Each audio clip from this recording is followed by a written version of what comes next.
Chapter 9, How to Think Like a Leader. In Chapter 9 of Success Through a Positive Mental Attitude, by Napoleon Hill and W. Clement Stone, the authors delve into the mindset and thought patterns that distinguish leaders. This chapter provides insights, real-life examples, and actionable steps to help individuals cultivate the thinking patterns of effective leaders. Principle 1, the leadership mindset. Hill and Stone stress the importance of adopting a leadership mindset. They explain that leaders think and act differently from followers and that anyone can develop the mindset of a leader. Example: consider the transformational leadership style of Mahatma Gandhi. He inspired a nation to seek independence through nonviolent means, demonstrating the power of a leader's mindset. Action Step 1, embrace a leadership identity. Begin by seeing yourself as a leader in your chosen field or domain. This shift in identity can empower you to think and act with confidence and authority. Principle 2, vision and goals. The authors emphasize the role of vision and goals in leadership thinking. They explain that leaders have a clear vision of what they want to achieve and set specific goals to realize that vision. Example: think about visionary leaders like Elon Musk, who set ambitious goals for SpaceX and Tesla, pushing the boundaries of technology and space exploration.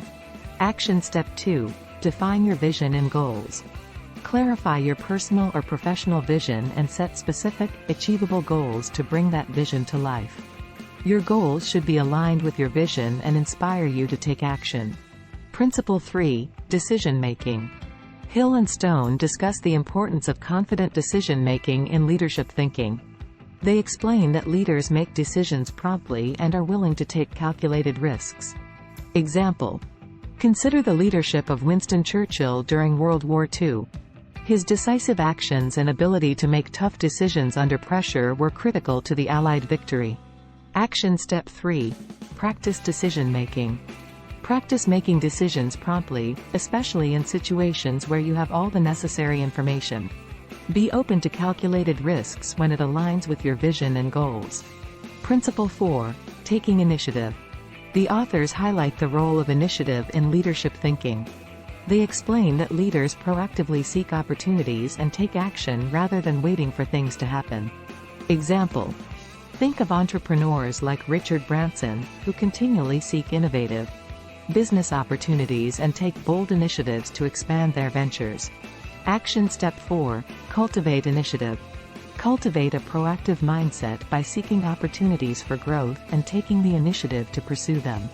Don't be afraid to step outside your comfort zone to make things happen. Principle 5, self-confidence and belief.